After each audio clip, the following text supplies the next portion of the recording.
Yes, he absolutely is. That's all I'll say about that. Aside from his driving skill, Riley as a person behind closed doors in meetings, talking to him, hanging out with him, what kind of guy is he for the culture of the team? I'm sorry, ask your question again. What kind of I guess him as a person, what kind of person is he to bring to the culture of 2311? Riley. Yeah. I just think it's another data point for our drivers. I think it's a way, when Tyler came in, it quickly gave Bubba a measuring stick of where he needed to be. When Riley comes in, he's going to have 2 data points, guys driving the same equipment that he's driving, to, give himself a data point, and we're going to be patient with him, right? And then understand that the jump from Saturday to Sunday is a really, really big one.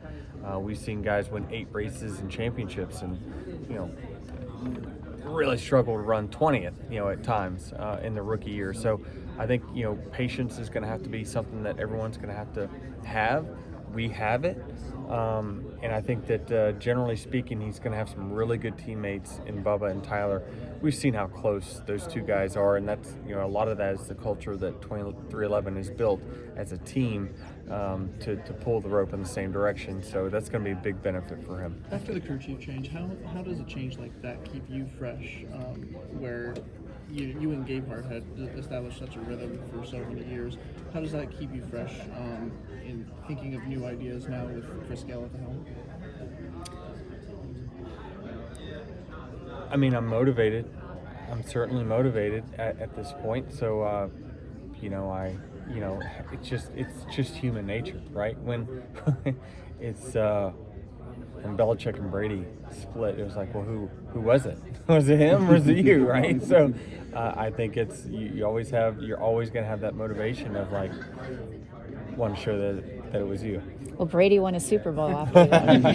Yeah, so what does it say? Trust me, I got all kinds of explanations. What does it say if you win a championship next year with the crew chief change? It'd be nice, for sure. Would something as simple as awarding a playoff point for the driver that leads the most laps each race, would that help the current format? I'm not really sure. I think that certainly, I think probably the more simple, quick tweak would just be increasing whatever bonus points you get during the regular season, just increasing them.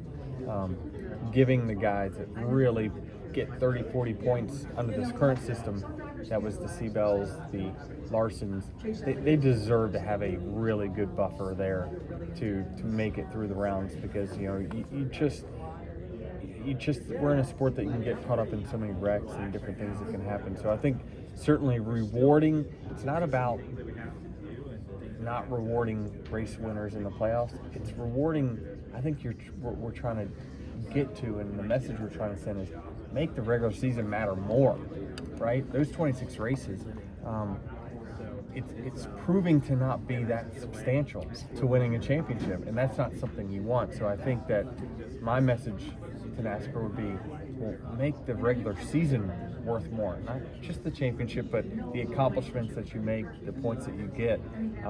Because right now, over the last 3 years, you would say, yeah, the champion didn't really have to do much in the regular season, and that's just probably not good. Will 2311 participate in the Clash?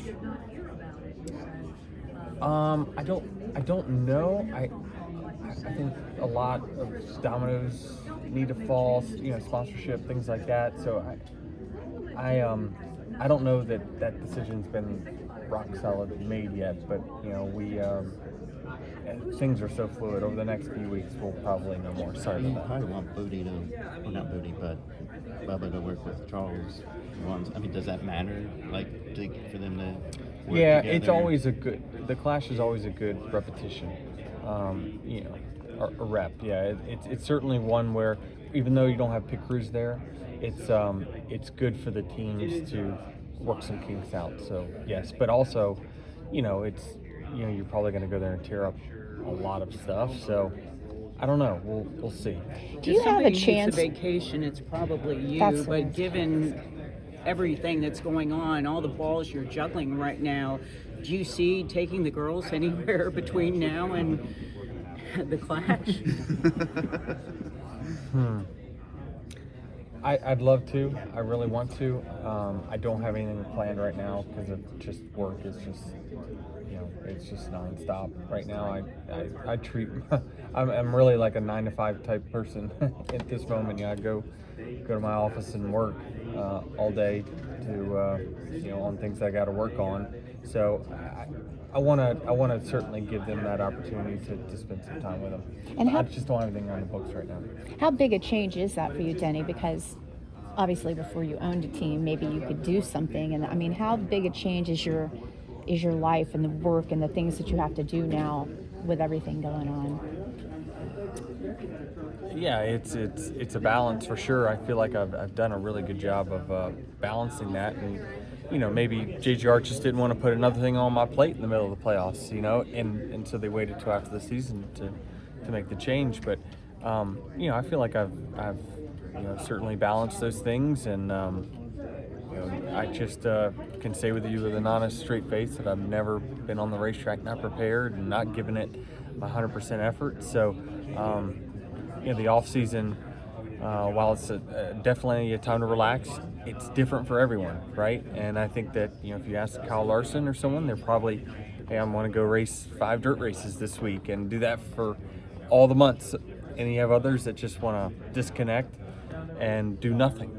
And then you got people like me who just likes to work. It doesn't have to be racing, but I just like to work, and so that's my way of getting away from the sport for a little bit.